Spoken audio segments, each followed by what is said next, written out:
देवों के देव महादेव का वास माने जाने वाले कैलाश पर्वत का हिंदू धर्म में विशेष महत्व है। कैलाश पर्वत को स्वर्ग का द्वार भी कहा जाता है। इसलिए हिंदू धर्म में कैलाश मानसरोवर यात्रा को बेहद महत्वपूर्ण माना जाता है और लंबे समय के बाद अब भक्तों को कैलाश पर्वत के दर्शन होने वाले हैं। करीब 5 साल बाद एक बार फिर से कैलाश मानसरोवर यात्रा की शुरुआत होने जा रही है।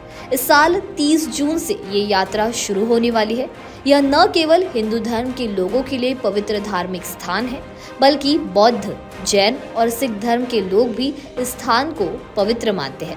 हालांकि कैलाश मानसरोवर की यात्रा के लिए आवेदन कैसे करें, इसके लिए क्या प्रोसीजर है, जानेंगे इस वीडियो के जरिए। जम्मू कश्मीर के पहलगाम में पर्यटकों पर हुए आतंकी हमले से लोगों के बीच आक्रोश का माहौल है। इस हमले में 26 पर्यटकों की मौत हो गई और कई लोग घायल हुए।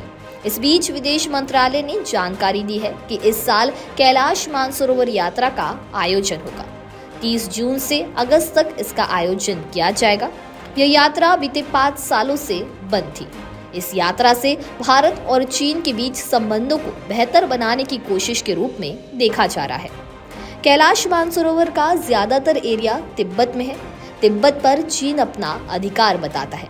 कैलाश पर्वत श्रेणी कश्मीर से भूटान तक फैली हुई है। इस इलाके में लाचू और झोंगचू नाम की 2 जगहों के बीच एक पहाड़ है। यही इस पहाड़ के 2 जुड़े हुए शिखर है। इसमें से उत्तरी शिखर को कैलाश के नाम से जाना जाता है। इस शिखर का आकार एक विशाल शिवलिंग जैसा है। उत्तराखंड के लिपुलेख से यह जगह सिर्फ 65 किलोमीटर दूर है। फिलहाल कैलाश मानसरोवर का बड़ा इलाका चीन के कब्जे में है, इसलिए यहाँ जाने के लिए चीन की अनुमति चाहिए होती है।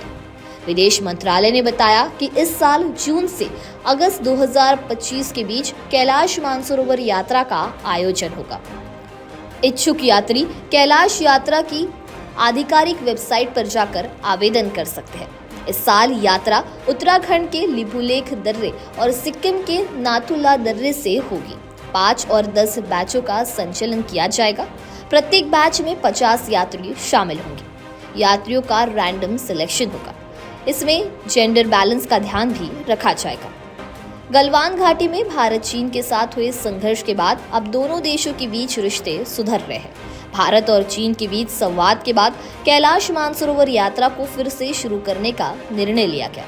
कोरोना महामारी के दौरान यात्रा पर ब्रेक लग गई थी, जिसके बाद सीमा पर दोनों देशों के बीच तनाव पैदा हुआ।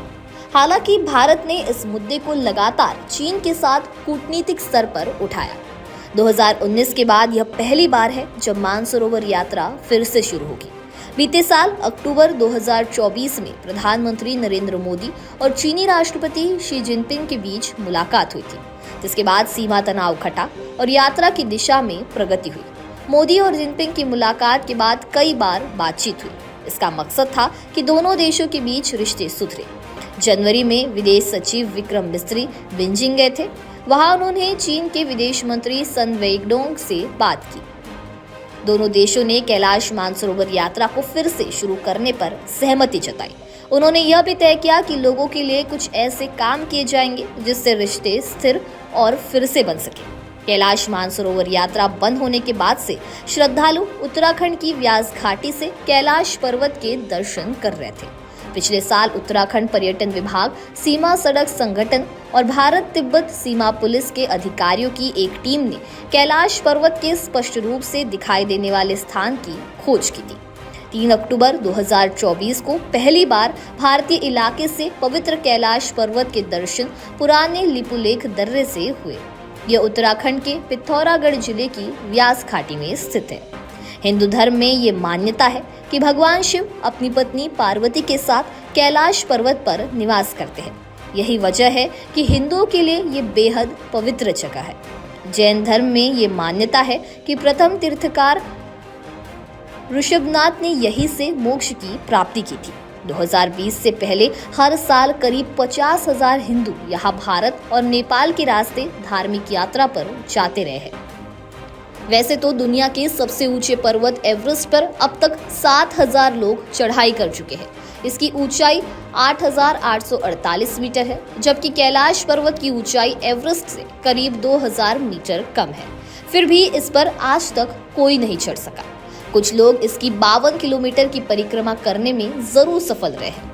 दरअसल कैलाश पर्वत की चढ़ाई एकदम खड़ी है। पर्वत का एंगल 65 डिग्री से ज्यादा है। वहीं माउंट एवरेस्ट का एंगल 40 से 50 डिग्री का है, इसलिए कैलाश की चढ़ाई कठिन है। इस पर चढ़ाई की कई कोशिशें हुई है। आखिरी कोशिश 2001 में हुई थी। हालांकि अब कैलाश पर चढ़ाई पूरी तरह से प्रतिबंधित है। खैर, अगर आप भी कैलाश मानसरोवर की यात्रा करना चाहते हैं तो इसको लेकर MEA ने बताया कि यात्रा के लिए kmy.gov.in पर आवेदन किया जा सकता है। इस वेबसाइट पर पवित्र यात्रा से जुड़ी हर जानकारी और गाइडलाइन उपलब्ध है। यात्रियों को कंप्यूटर से चुना जाएगा। यह चुनाव निष्पक्ष, कंप्यूटर से रैंडम और जेंडर बैलेंस्ड होगा। MEA ने यह भी कहा कि 2015 से ऑनलाइन आवेदन से लेकर यात्रियों के चुनाव तक की पूरी प्रक्रिया कंप्यूटर से होती है। इसलिए आवेदकों को जानकारी मांगने के लिए पत्र या फैक्स भेजने की आवश्यकता नहीं है। यह यात्रा फिर से शुरू होने से भारत और चीन के रिश्तों में सुधार की उम्मीद है। यह दोनों देशों के लोगों के बीच आपसी समझ और विश्वास को बढ़ावा देने में मदद करेगी। इस यात्रा के लिए ऑनलाइन आवेदन की आखिरी तारीख 13 मई 2025 है। तो अगर आप भी कैलाश मानसरोवर की यात्रा करना चाहते हैं तो 13 मई 2025 से पहले आवेदन करें। वीडियो पसंद आया होगा तो इसे लाइक और शेयर करना ना भूलें और ऐसे ही तमाम अपडेट से जुड़े रहने के लिए बने रहे नवभारत लाइव के साथ।